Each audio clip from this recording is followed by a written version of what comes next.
Good evening. It's Friday, September 12th. This is CTV News at 6. Here's what's making news tonight. Play and protests. Details and reaction as the Davis Cup gets underway in Halifax behind closed doors. Then community concerns. We hear from the superintendent of the Kodiak Regional RCMP following complaints over open drug use in Moncton. If we didn't need rain, the extended forecast would be great for September. Lots of sunshine and seasonable temperatures. Live from our Maritimes News Center, this is CTV News at 6. Here is Stephanie Sikos. Thanks for joining us. Todd Battis is off tonight.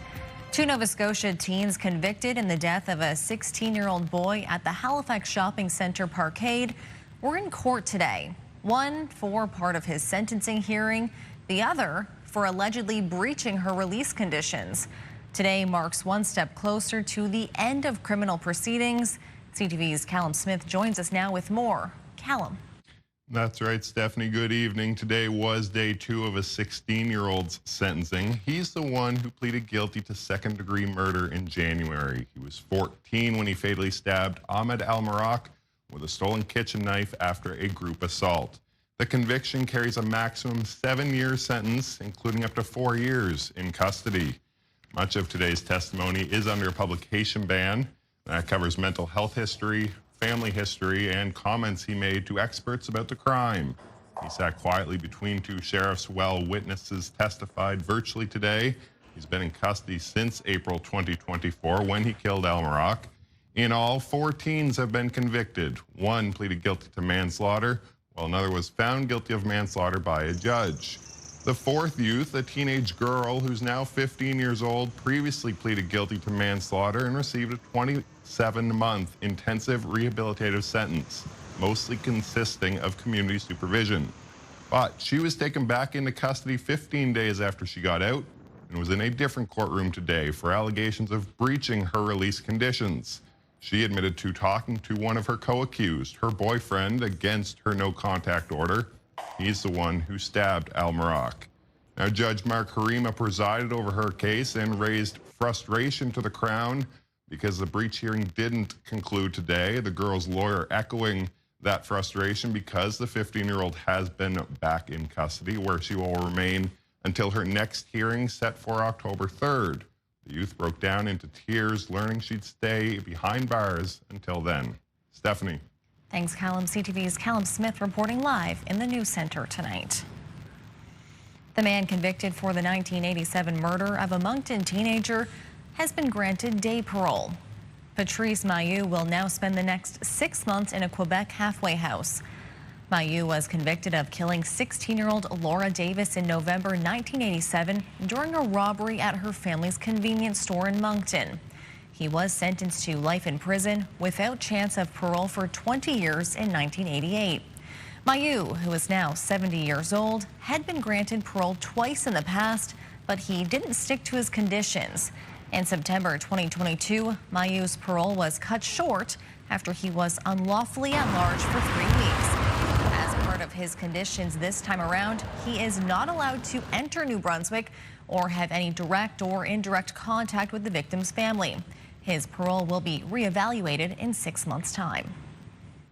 Get the Maritimes top stories, breaking news alerts, and watch live. Download the CTV News app. Davis Cup matches are underway in Halifax despite heavy protests against Team Israel's presence at the event. CTV's Jonathan McGuinness has our story. As Davis Cup matches got underway in the Scotiabank Centre in Halifax, protesters rallied outside opposing Team Israel's inclusion in the event. The power that our politicians should actually be using to bring this conflict to an end, they have the real power. All we have is the power to do is march, and we are doing that today. A spokesperson for the Center for Israel and Jewish Affairs says the protests are about more than disrupting a tennis match. Absolutely. Fundamentally, this is about unrest. It's not really about what's going on half a world away. It's about what's happening right here in our country, in our cities, in our streets. Palestinian supporters asked the International Tennis Federation to cancel the event altogether. Instead, Tennis Canada said the games would be played, but fans would be kept out of the building. Both teams say their focus is on tennis and not the politics surrounding it. In one word, it just said, it's set for the crowd, it's set for the players, and hopefully in the future will be much better. Regardless of who we have in front of us, we're going to compete the same way. We're going to leave it all out there and try to get the job done. Even without fans in the seats at Scotiabank Centre, a significant security presence was visible on the streets of Halifax and outside the arena. And Stephanie, those protests that started at the Garrison Grounds in Halifax ended up here at the Scotiabank Centre. Those protesters have since gone home, Stephanie. The Davis Cup is scheduled to continue tomorrow, and the protesters say they'll be back.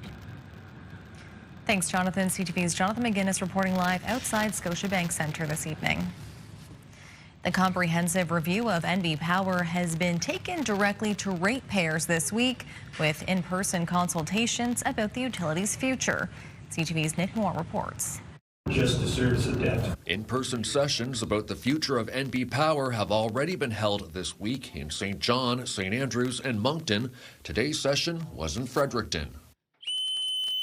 I'm blowing the whistle on NB Power. It's time for a change. Customers of NB Power have been voicing their opinions on the utility's current state and where it should go. It seems that the focus of NB Power is always on how to get bigger and larger rate increases. I'm really hoping that this report centers affordability in the conversation. The three-person panel, which was announced in May, says they're looking at everything for an interim report which is due before the end of the year. Affordability, reliability, environmental sustainability, all these things. What's the best way of getting there? Should it be privatized?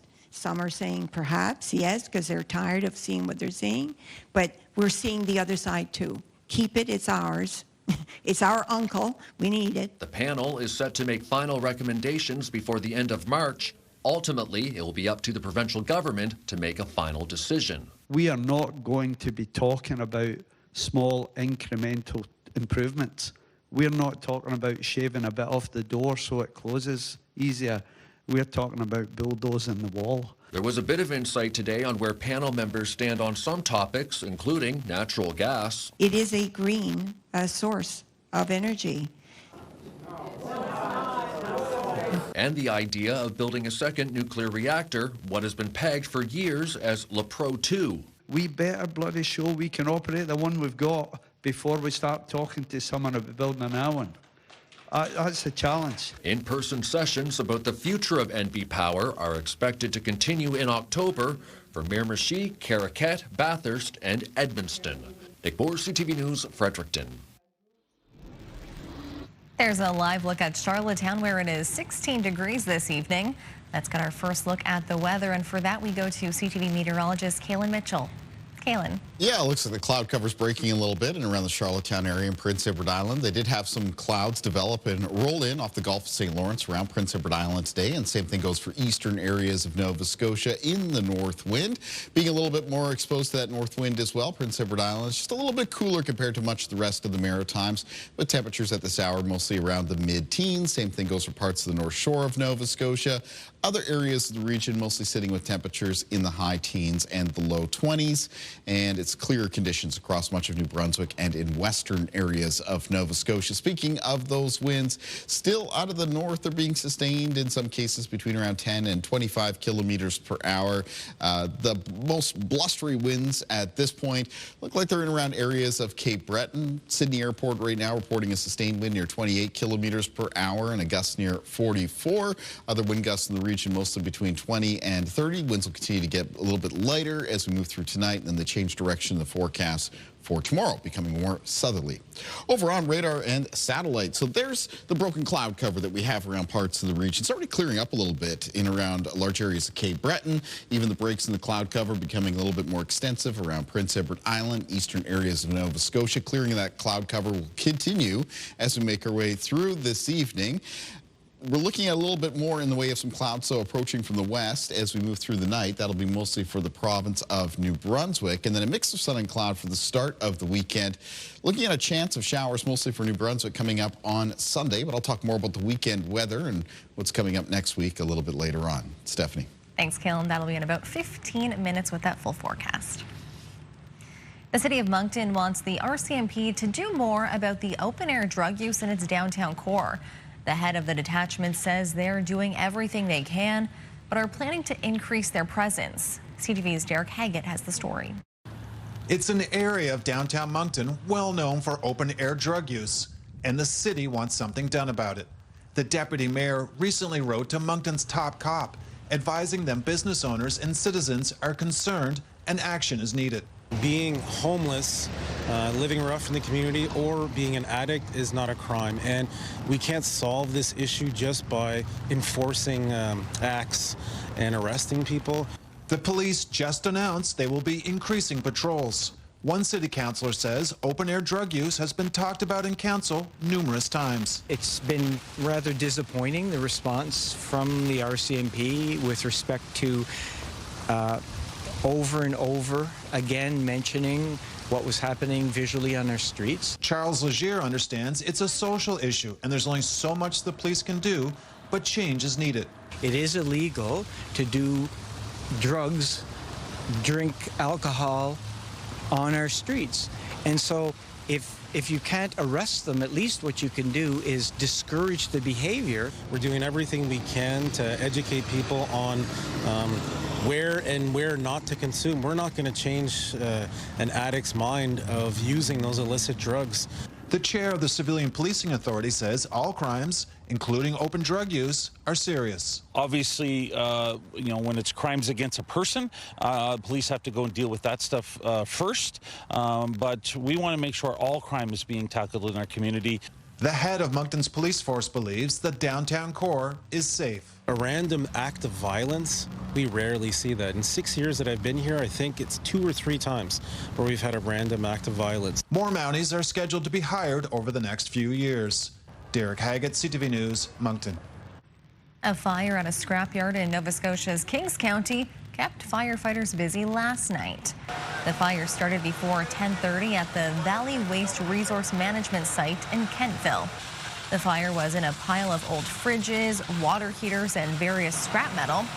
5 departments battled the fire and used a loader to put it out. The cause is under investigation. Kentville Fire says this is the 3rd fire at the facility in the last 3 months. On our website this evening, the local state of emergency has been extended in Annapolis County, though crews are making good progress on the Long Lake wildfire. That's at ctvnewsatlantic.ca. Frustration and solidarity were on full display today at Dalhousie University. Faculty, staff, and students marched together after more than 3 weeks of job actions. CTV's Hafsa Arif has the details. The thing that I've taken from that, they filled the streets with signs, songs, and chants. Faculty members, librarians, counselors, and students marching side by side. When do we want it? Dalhousie's lockout is heading into a 4th week, and members of the faculty say they're standing strong. This was not our choice. We wanted to be back in the classroom, but we've been locked out by our administration. We decided to have this march to bring our lines together, to march down University Avenue and to show the administration that we are Dalhousie. The province says it continues to offer mediation and conciliation services. The Department of Advanced Education is urging both sides back to the table, acknowledging the anxiety the dispute is causing the university community. Dalhousie University says it has reached out to the Faculty Association to discuss return to work protocols and is waiting for a response. For many of the students here, the uncertainty is hard to live with. It's a situation where everybody suffers. Students are suffering, faculty are suffering, everyone involved. I'm a graduate student, came across Canada to be here, and I think it's disheartening and shocking to walk into these buildings and walk into these spaces. For faculty members, they just want talks to resume immediately. Come back to the table so that we can get to the next step, which is a fair and full deal, so that we can be teaching and back researching and everything else that we do on this campus again. For now, faculty and students say rallies like this help keep morale up. But the longer the lockout goes, the more pressure builds for both sides to find common ground. Hafsa Arif, CTV News, Halifax. Too many seniors in New Brunswick are dying while waiting for a nursing home bed, according to advocates in the province. There are more than 1,000 seniors on the list, about half waiting in hospital. CTV's Laura Brown reports. Cecile Casista says too many of her friends are languishing in hospital waiting for a nursing home bed. For some, the wait was too long. There's been 5 already that I know have passed on. It's a time bomb. The seniors advocate says the issue hasn't improved much, if any, since the change in government last fall. In July, there were 532 people waiting in hospital for a nursing home bed. That number dipped only slightly to 510 in August. According to the Coalition for Seniors, there are still 1,144 New Brunswickers waiting for a nursing home bed, both at home and in hospital. We seem to wait till there's a crisis, and now we're in a real mess. And I say this because it is very disheartening to see seniors making their home in a hospital setting. 38% of Horizon Hospital beds are currently used by patients waiting for a nursing home placement. There is a recent effort to prioritize seniors who are waiting in hospital into available nursing home beds over seniors who are waiting at home. More seniors could safely wait at home if the support was there, says this special care homeowner. I think of people that are apply for services actually decline them because they can't afford them. Jan Seeley also says patients are waiting between 60 and 90 days to be assessed for a placement. She's part of a group calling for a standalone Department of Seniors and Long-Term Care, believing that may spark more political will. Nobody's taking accountability for the status, the state that the sector is in now, and it's unacceptable. And people are dying, and I never thought I'd get to the point where I'd have to say that, but that, in fact, is the truth. She said there are meetings on the issue scheduled with provincial officials in the coming weeks, including Premier Susan Holt. Laura Brown, CTV News, Fredericton. Still to come, just a few clouds around parts of the Maritimes tonight. Kalen returns with his full forecast. But next, we have this story. New details about the suspected shooter accused of killing Charlie Kirk. I'm Jacqueline Lee. We'll have more coming up.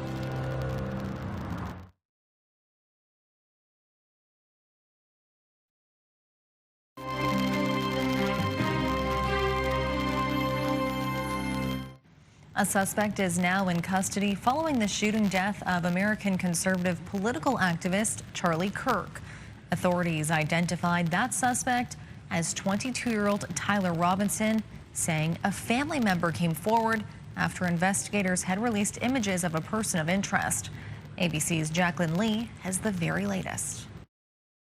Today, we're learning new details about the suspected shooter of conservative activist Charlie Kirk. The governor of Utah naming the suspect as 22-year-old Tyler Robinson, saying he was taken into custody after his father recognized these photos authorities released of a person of interest. On the evening of September 11th, a family member of Tyler Robinson reached out to a family friend who contacted the Washington County Sheriff's Office with information that Robinson had confessed to them or implied that he had committed the incident. Robinson has been booked into the Utah County Jail, held on suspicion of felony discharge of a firearm, aggravated murder, and obstruction of justice, according to probable cause documents. ABC's Matt Gutman speaking one-on-one today with Utah's Department of Public Safety Commissioner. The investigation's active and open. We will look at everything. We have no reason to believe he did not act alone, but in an investigation like this, we don't take anything for granted either. 31-year-old Kirk was hosting an event on Utah Valley University's campus Wednesday when a single shot was fired, killing him. Police say they found a rifle and cartridges in the woods nearby. Investigators interviewed Robinson's roommate, who shared with them messages he said Robinson sent to him on social media. The content of these messages included messages affiliated with the contact Tyler, stating a need to retrieve a rifle from a drop point. The messages also referred to engraving bullets. Police say several of the cartridges found had writing on them. Officials say Robinson lived with his family in St. George, about a 4-hour drive from Orem. A neighbor who says she knows the family well says she never thought this is something he could do. He was a very quiet, very well-raised young man. And they were playful little boys. They have 3 brothers, and that's not how his mom and dad would have raised him. The Utah County Attorney's Office is reviewing all of the evidence and plans to file formal charges next week. Jacqueline Lee, ABC News, Orem, Utah. Still to come, a mix of sun and cloud expected through much of the weekend. Kalen will return with all those details. That's next.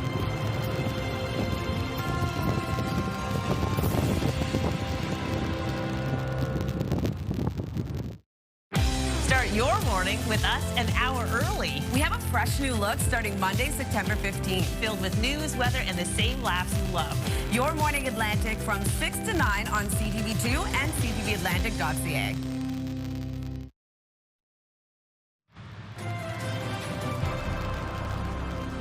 Beautiful shot here. It looked and felt like a midsummer day at Lake Thomas in Fall River, Nova Scotia this afternoon.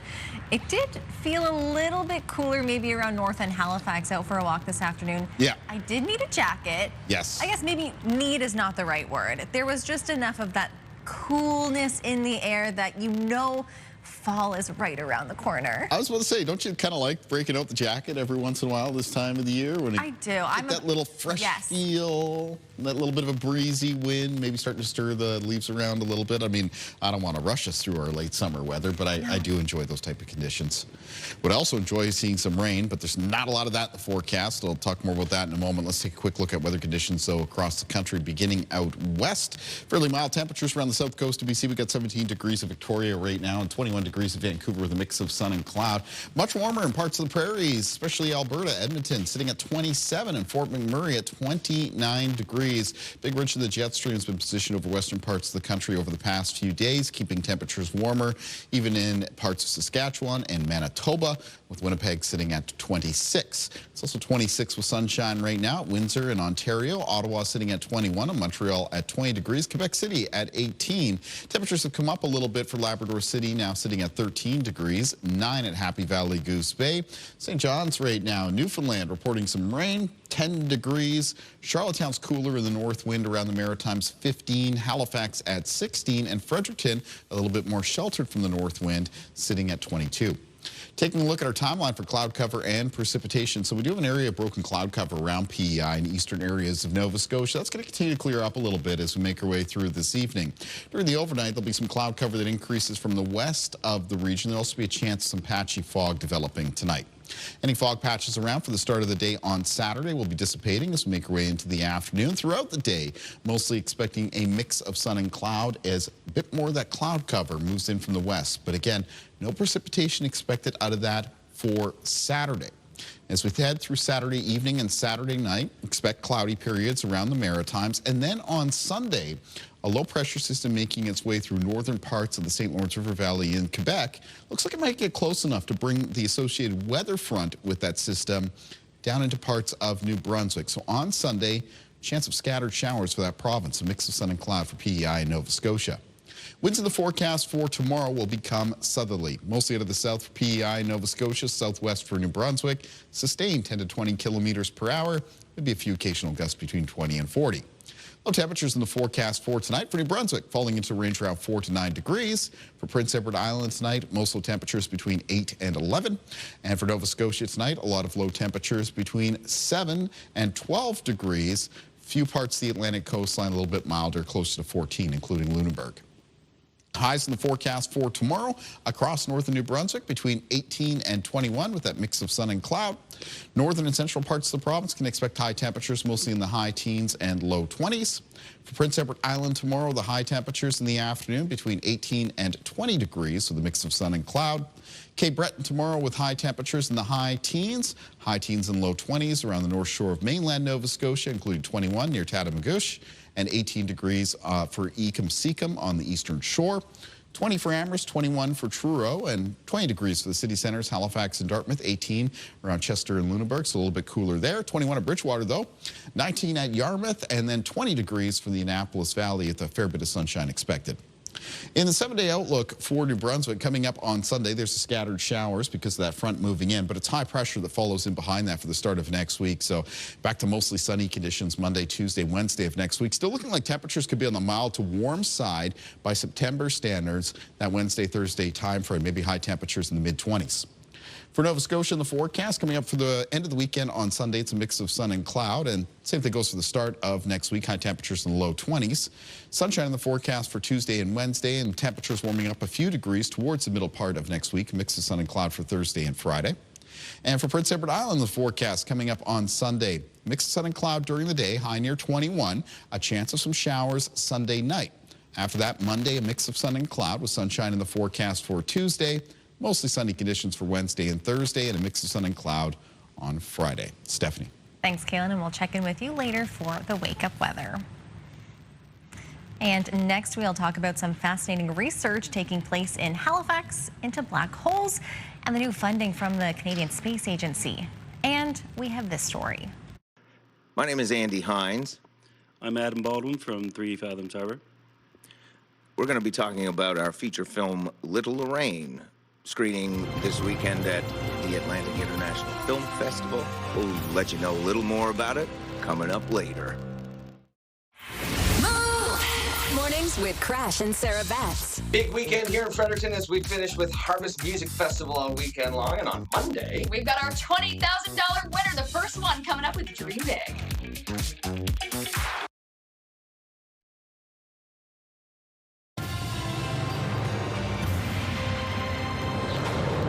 Some local scientists are getting a boost from the Canadian Space Agency to study black holes. The new funding is for the International X-ray Imaging and Spectroscopy mission, led by Japan's space agency, with help from NASA and the European Space Agency. To tell us about that, St. Mary's University astronomy and physics professor Luigi Gallo joins us in studio. Thank you for being here. Thank you very much for having me. So, Luigi, tell us about this project. The project has kind of a long history in Canada. We've been involved in projects leading up to this since about 2010. But CRISM itself was launched in 2023. And we've been working on it for a couple years now. And I'm part of a team that includes a couple Canadians and an international team from all over the world that's working on the science from this telescope. Awesome. Okay, so let's back up a little bit here. A lot of people, have this idea of what a black hole is, but what is it? Can you actually explain it to us? What's the latest science or latest research there? Sure, for sure. A black hole is effectively a region of space that is so gravitationally intense that even light can't escape from it. So anything that would come in the vicinity of a black hole would not be able to escape from it. So when we say that we're actually studying black holes, it's not black hole themselves that we're seeing light coming from, but actually the environment around them. So we kind of see how the black hole is actually affecting the environment, how material is falling inwards, and some of the stuff that we're working on nowadays is how material is being ejected and being thrown out of the environment around black holes. And just before we were chatting about the different sizes of black holes too, and I found it very interesting. What's the difference, I guess, or what's the concern for a smaller black hole versus a larger one? I just found that so interesting. Sure, I don't think we really have to be too concerned about it, but what I was saying was that if you get very close to a stellar mass black hole, a smaller black hole, it could actually tear you apart much sooner than a supermassive black hole. So the idea is that a supermassive black hole, you could actually cross the event horizon before you get torn apart, but a stellar mass black hole would tear you apart much sooner. So don't get too close. And I mean, that brings us to, how close are they to our solar system or to our galaxy? Sure. They're all over. Basically, stellar mass black holes, smaller black holes, can form from just normal stars. So they can be fairly close to us. I think the closest supermassive black hole is Sagittarius A star, which is right in our own galaxy, and that's about 15,000 light years away. So it's far enough away to be safe. So nothing for us to be concerned Nothing of. for us to be too worried about, yeah. Okay, that's good to know. So students here in Halifax will be a part of this research. So what exactly will they be contributing? Yeah, I mean, they're involved in all aspects of the research. So we're like starting right at the very beginning, where you're kind of writing proposals, trying to kind of use the telescope to produce or to carry out your projects and things like that. So students are involved in that kind of work. But once we actually get the data, and we have a lot of data now that we're working on, students are right from the very beginning processing the data, analyzing the data. It's a spectroscopic mission, which means that we are kind of like looking at how energy changes over a band. And they're involved in all aspects of that, and then they get to write papers and give talks and go to international conferences and all sorts of things. They get to taste all of it. And in this process so far, what have you heard from the students? Has this been extra exciting too, with this funding boost? Yeah, so I mean, the funding that came out today from the Canadian Space Agency is dedicated to actually doing science research with these instruments. So we go through a lot of decades in order to build these telescopes and put them in space, and these are like billion-dollar projects and things like that. But then afterwards, we still want to support our students to actually do the work and to actually carry out the science. And that's what some of this funding that came out is specifically for, is to actually support the students so that they can actually carry out this work. So we have undergraduates, graduate students working on this, some young researcher, postdoctoral students, and young scientists working on it. And I should also mention that it's not just CRISM, my project particularly, that got funding, but also JWST and Euclid, which we are leading we're leading efforts from St. Mary's as well. Awesome. So how, I guess, big of a deal of this is it for SMU and for the students here in Halifax? I think it's a really big deal. I mean, like, these are the major instruments of today. Everybody's heard about Hubble, but JWST, CRISM, Euclid, things like that are the main missions of today.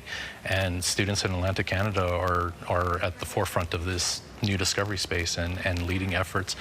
Themselves are actually leading efforts, carrying the professors along with them as they kind of take charge of these projects. And I guess just for your perspective, what is it, I guess, about black holes that fascinates you? This is obviously something that, being a professor, tell me about that. Oh, wow. Yeah, okay. That's a tougher question than you might think. I mean, like, everything pretty much is exciting about black holes. One of the things is the idea that black holes actually eject material. So not the black hole itself, but the region around it can actually be so volatile that material will actually come flying out of it. So we always kind of think of black holes as being these things that kind of eat up everything around them, and they're giant vacuums or something like that, which isn't absolutely correct. But they actually eject material, and this material can actually go crashing into the big galaxy, and it can actually affect the way that stars form and the way the material is distributed within the galaxy. So they can have a really big impact on how we evolve, actually, how stars form and evolution happens. Very interesting. Well, we will have to leave it at there for tonight. Thank you so much for your time. Okay, perfect. Thank you.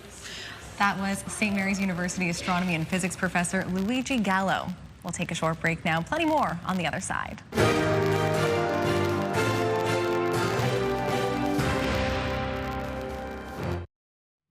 In the Lifeline tonight, more reasons to get a good night's sleep.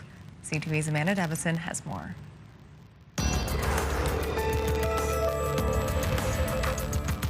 Trouble sleeping could mean more than just feeling tired the next day. It may raise your risk of dementia later in life. That's according to a study published in the journal Neurology. Researchers ran brain scans and sleep assessments on nearly 3,000 people over 5 years. They found those with insomnia faced a 40% higher chance of cognitive decline. But people who improved their sleep with medication or lifestyle changes didn't see the same risks. Doctors say good rest is essential for memory, emotional health, and even clearing out brain waste linked to Alzheimer's disease. Experts recommend simple steps like a consistent bedtime and a cool, dark, quiet room. You should also limit caffeine, alcohol, and screen time, and get regular exercise. A new UNICEF report has found more school-aged children and adolescents are now obese than underweight.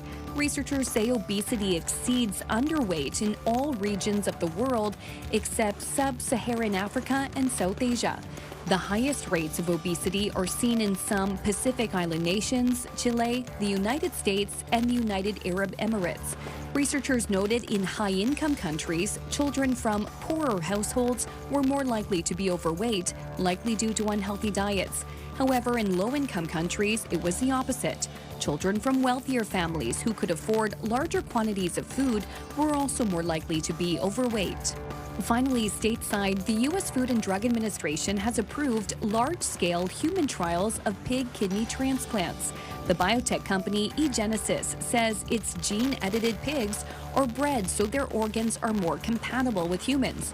The company uses technology which lets scientists remove a gene that would normally trigger immediate rejection. The approval comes after several experimental transplants in the U.S. where patients with no other options received pig kidneys and even pig hearts. With Health and Medical News, I'm Amanda Devison for the Lifeline.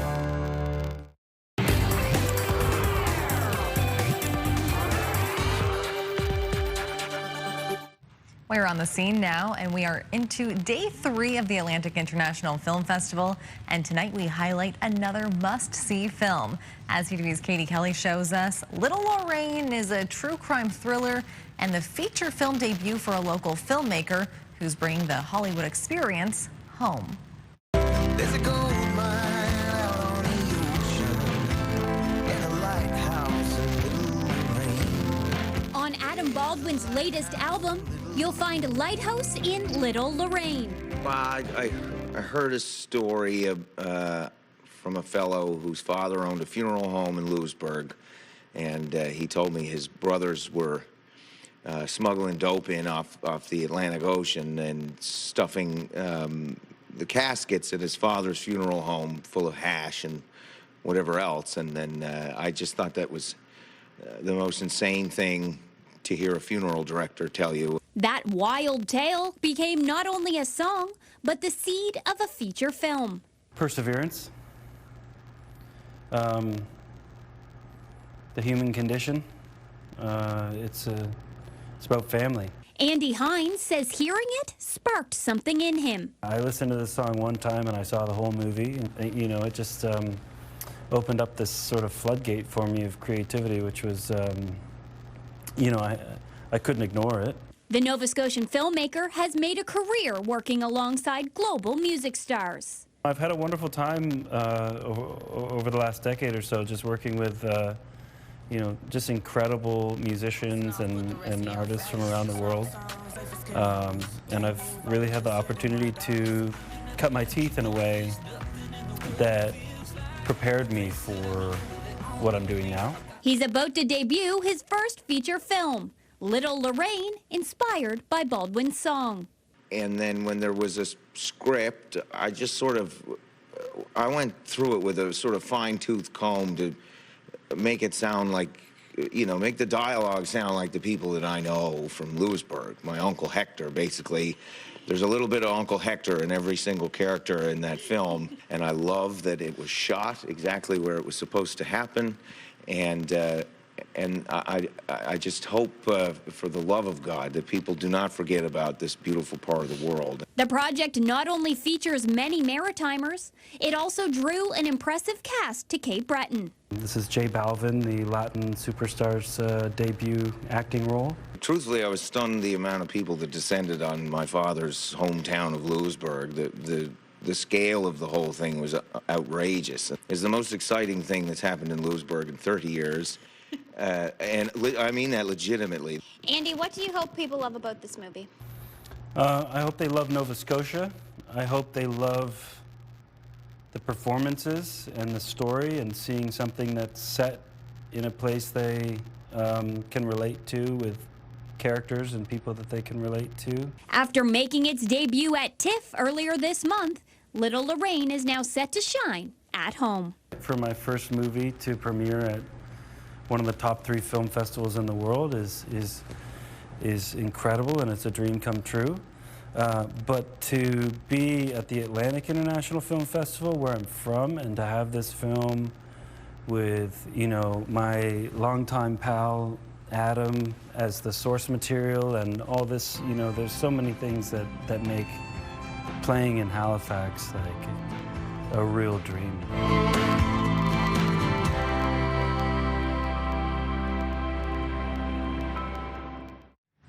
As we head to break, let's take a look at tonight's primetime lineup.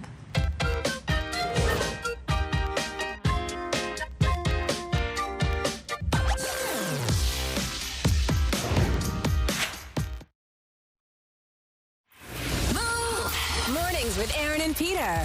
Next week, giving away our first prize of $20,000 with Moves Dream Big. And it's not just next week, it's every week. $20,000. Listen for keywords starting at 6 a.m. On the markets, the Dow ended the day down 273 points. The federal office created to fast-track infrastructure projects could put Canadians on a fast track when they travel between Ontario and Quebec. BNN Bloomberg's Morella Fernandez has more on that and other business headlines. The federal government wants shovels in the ground on a high-speed rail line in 4 years. The 1,000-kilometer corridor would run between Toronto and Quebec City, zipping passengers along at 300 kilometers an hour. The trade minister says the new major projects office will work to speed up engineering and other work, even though this didn't make the initial list of projects announced by the Prime Minister on Thursday. Canada Post and its union still haven't agreed on a contract for postal workers. The union representing the workers now says they will stop delivering flyers on Monday, but will start working overtime again. OT was banned in May as negotiations dragged on. A new survey reveals Canadians are saving more. The National Payroll Institute found 29% of Canadians saved $10,000 or more in the past year. That's up 6% from the previous year. The best savers? Gen Z, who save an average of 11% from each paycheck. Here's a look at how the trading day ended. The Canadian dollar is down to 72.23. West Texas Intermediate is up just a bit to 62.19. Western Canadian Select is down over $1 to 50.80. And the TSX dropped 124 points today, ending the week at 29,283. Those are your business headlines. I'm Morella Fernandez. Time for one final look at the forecast this evening. Let's go to Kaylin on the weather deck. Kaylin. Yeah, thank you, Stephanie. Out here in the north end of Halifax at the moment, it is partly cloudy, a little bit breezy, and just a touch on the cooler side because of that north wind. Let's take a look at our viewer picture for tonight, and this is a nice picture. It's coming in from earlier today. It's from Kyle Peterson, taken at Sydney Mines, Nova Scotia, where he noted at the time it was fairly cloudy, and the wind was on the gusty and cool side as well. Things have cleared up just a little bit around parts of Cape Breton as we move through this evening. And tomorrow around the Sydney Mines area, expect a mix of sun and cloud and a high temperature near 19 degrees. Day planner starting off the day tomorrow around the Maritimes. Partly cloudy conditions, a little bit cool in the morning. Most temperatures will be in the range of around 5 to 10 degrees. And then as we move from Saturday morning into Saturday afternoon, we see some cloud cover continue to increase from the west of us. And winds will be changing direction for tomorrow, becoming south and southwest, sustained 10 to 20 kilometers per hour with a few gusts between 20 and 40. And like the past couple of days, most of the high temperatures in the Maritimes will be around the high teens and low 20s, which is pretty typical for this far into September. Stephanie. Thanks for this, Kaylin. Finally for us tonight, there's a new Maritimer making his mark in the NASCAR world. Cole Butcher from Porter's Lake made his NASCAR debut last night at Bristol Motor Speedway in the NASCAR Craftsman Truck Series. In the number 62 truck, Butcher became just the fourth Maritimer to compete in one of NASCAR's top 3 divisions. Butcher came 23rd in last night's race. He's on to Toledo tonight to race for Wilson Motorsports. Congratulations to Cole Butcher. That's very exciting news for a Nova Scotian. And that will do it for us tonight. Bruce Friska will have our next newscast at 11:30. But for local news anytime, visit ctvnewsatlantic.ca. It's your home for news. We'll leave you now riding along the ocean floor from Tenny Cape to Walton, Nova Scotia at low tide. Thanks for watching tonight. Weekend.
CTV News, the Maritime's #1 newscast.